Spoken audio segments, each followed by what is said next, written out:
கிழக்கு நியூஸ் நேயர்களுக்கு வணக்கம். நான் பத்ரி சேஷாத்ரி. நேற்றைய முக்கியமான ஒரு நியூஸ் சபரீசன் 2 தவேக அமைச்சர்களுக்கு வக்கீல் நோட்டீஸ் அனுப்பியிருக்கிறார்.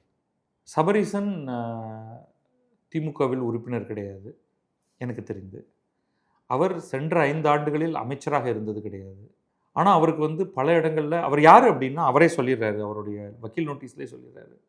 அவர் திமுக தலைவர் ஸ்டாலினுடைய மருமகன், மகளுடைய கணவர். அதுதான் அவருடைய ஒரே ஸ்டாண்டிங். அது தவிர அவர் ஒரு தொழிலதிபர், நிறுவனங்களை எல்லாம் நடத்தி வருகிறார். ரொம்ப முக்கியமாக பென் என்னும் ஒரு நிறுவனத்தை நடத்தி வருகிறார். அப்படிங்கிறது பென், பிஎன் ஆங்கிலத்தில்.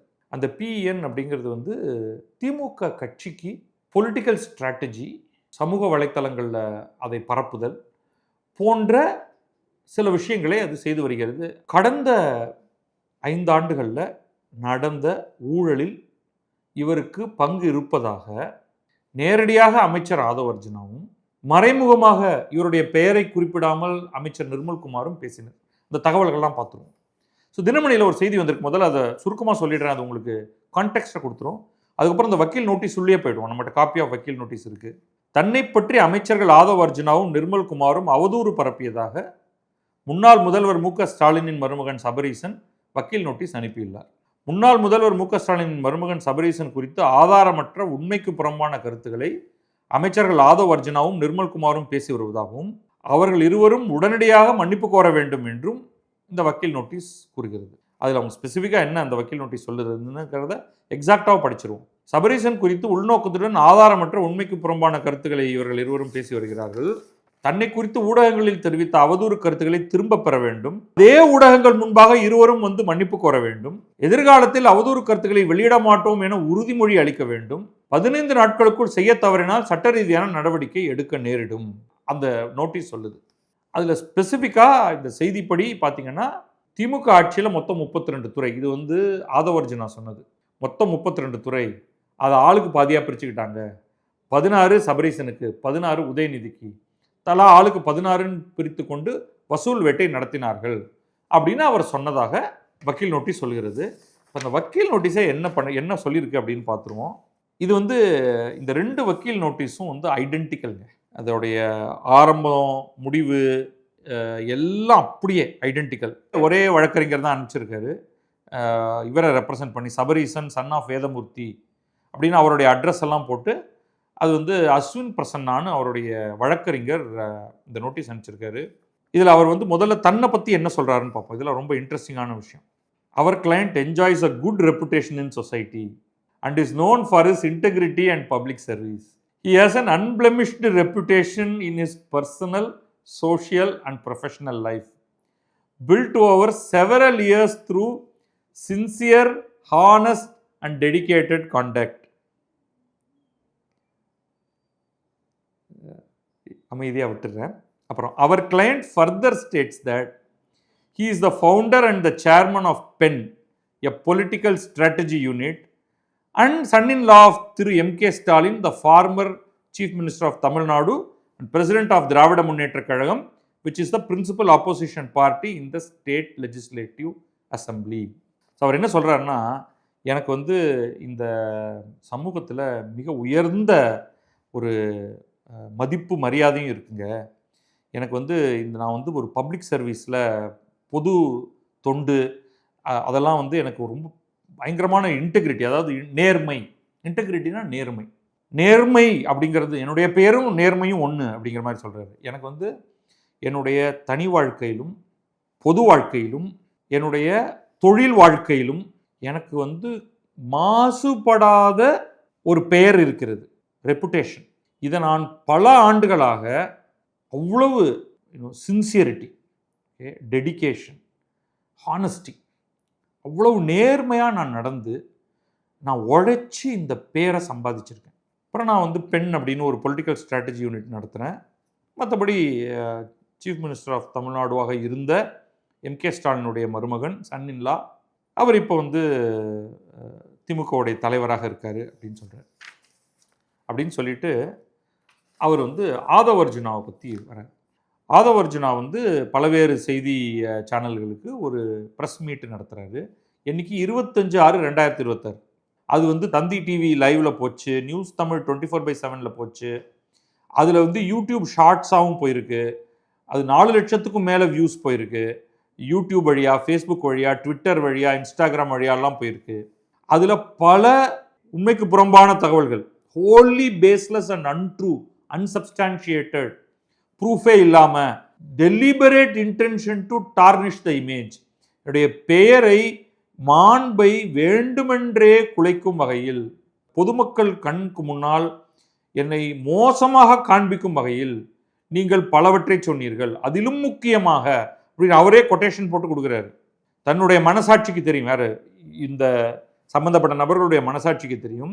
32 டிபார்ட்மெண்ட்ல 16 டிபார்ட்மெண்ட் திரு சபரீஷன் அவர்களுக்கு மாப்பிள்ளைக்கு, 16 டிபார்ட்மெண்ட் திரு உதயநிதி அவர்களுக்கு பிரிச்சுட்டு கலெக்ஷன் பண்ணி மொத்த அமைச்சர் ஊழல் கொண்டு வந்து சேர்த்தாங்க அப்படின்னு சொல்லியிருக்காரு. இந்த ஒரு ஸ்டேட்மெண்ட்டை போட்டுட்டு அவர் என்ன சொல்றாருன்னா, இந்த statement criminal defamation, punishable under section 356(1 and 2) of the Bharatiya Nyaya Sanhita 2023, corresponding to sections 499 and 500 of the Indian Penal Code 1860 அப்படின்னு எந்தெந்த சட்டத்தின் அடிப்படையிலலாம் வந்து அது குற்றச்சாட்டுக்கு உள்ளானது, அப்புறமா பொய்யான தகவல்களை பரப்புவது அப்படிங்கிறதுனால இன்ஃபர்மேஷன் டெக்னாலஜி ஆக்ட் 2000, அதை தவிர வந்து அதன்படியும் லைபிலிட்டி இருக்குது, சிவில் டிஃபமேஷன் மான நஷ்ட வழக்கு போடுவதற்கான இடமும் இருக்குது, criminal defamation, civil defamation, information technology act 2000 இது எல்லாத்தையும் வயலேட் பண்ணுது. அதனால் இது என்னுடைய கேரக்டருக்கு, என்னுடைய மாண்புக்கு மிகுந்த பங்கத்தை இழைத்திருக்கிறது.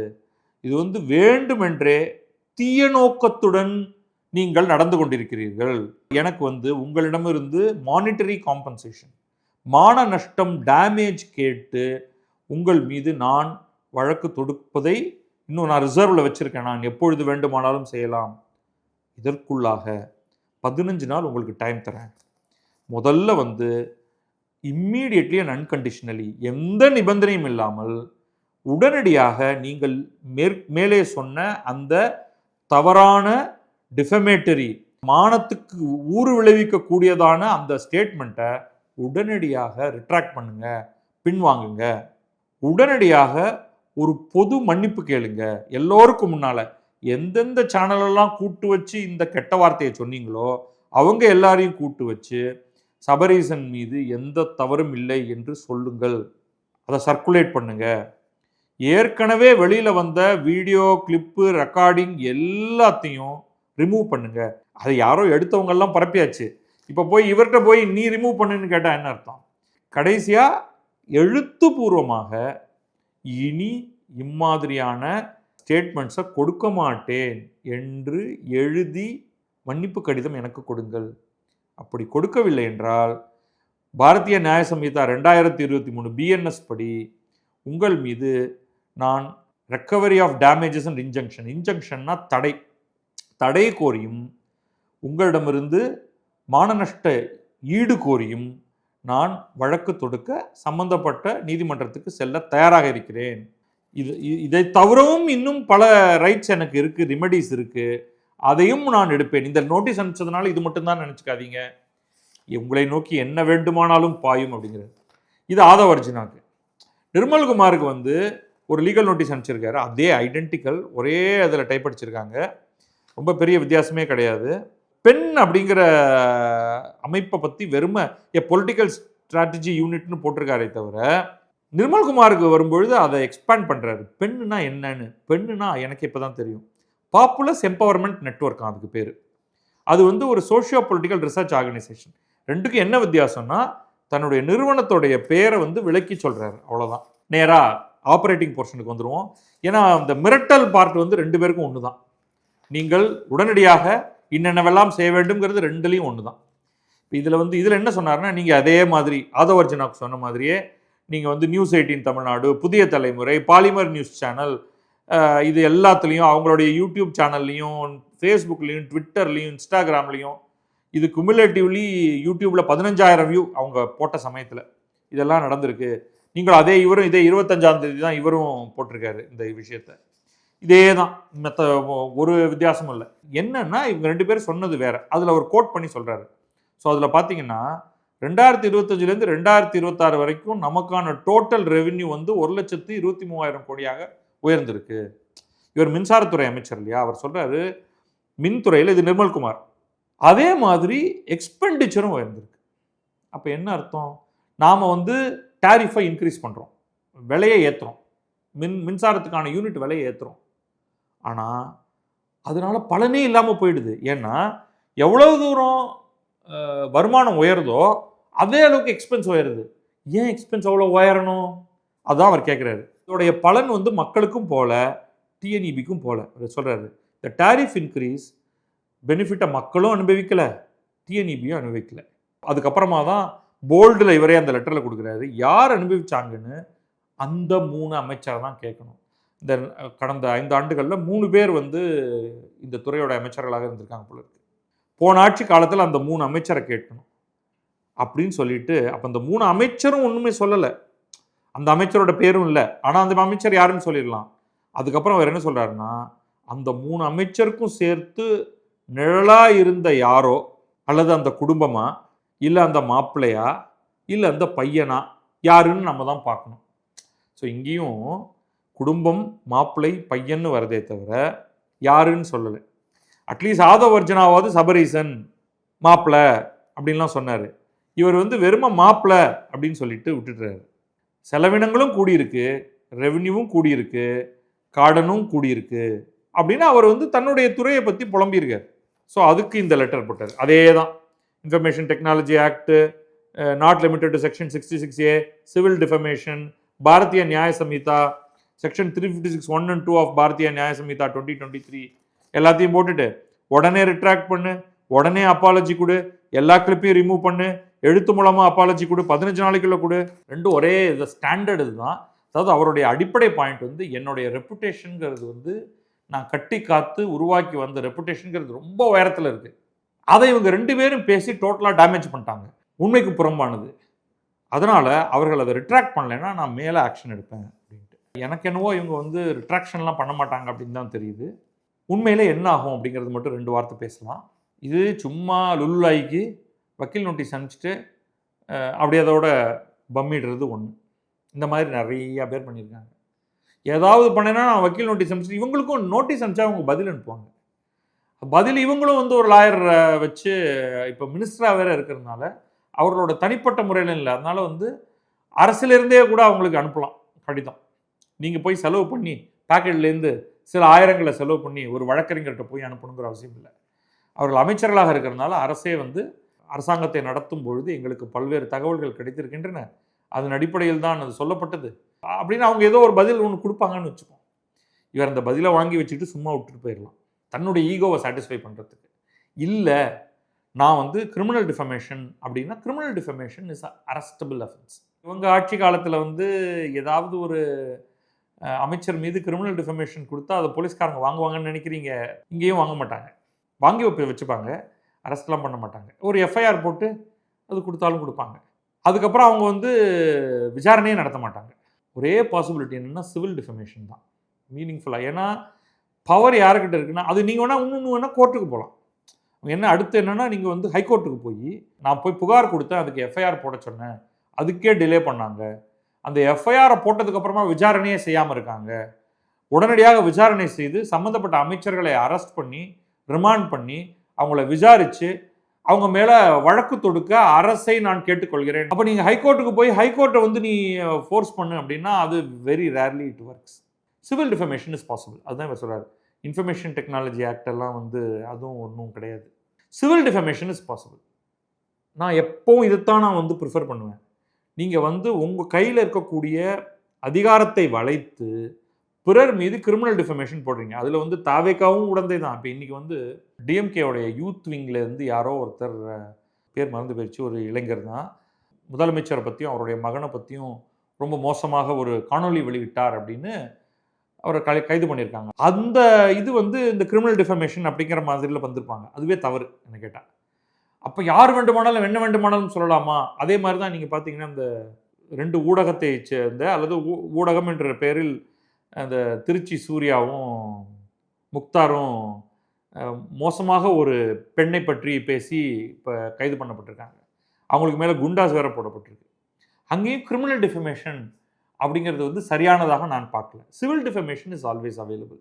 சிவில் டிஃபமேஷன் அப்படிங்கிறது வந்து என்னுடைய மாண்புக்கு குலைவு ஏற்பட்டிருக்கிறது, என்னுடைய மாண்பு குலைந்திருக்கிறது, நான் கட்டி காத்து வந்திருக்கக்கூடிய என்னுடைய மரியாதை மானம் எல்லாம் போய்விட்டது. நீங்கள் தீய நோக்கத்துடன் பேசியிருக்கிறீர்கள், அது ரொம்ப முக்கியம்.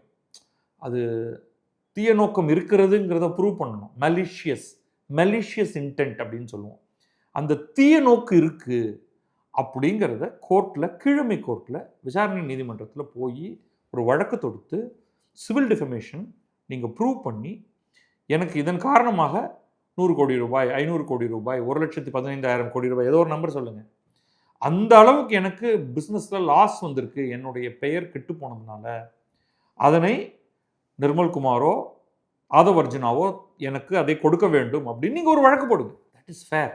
அகெயின் நம்மளுடைய லீகல் சிஸ்டத்தில் அந்த வழக்கம் அப்படியே ஊரை சுற்றி போயிட்டுருக்கும்.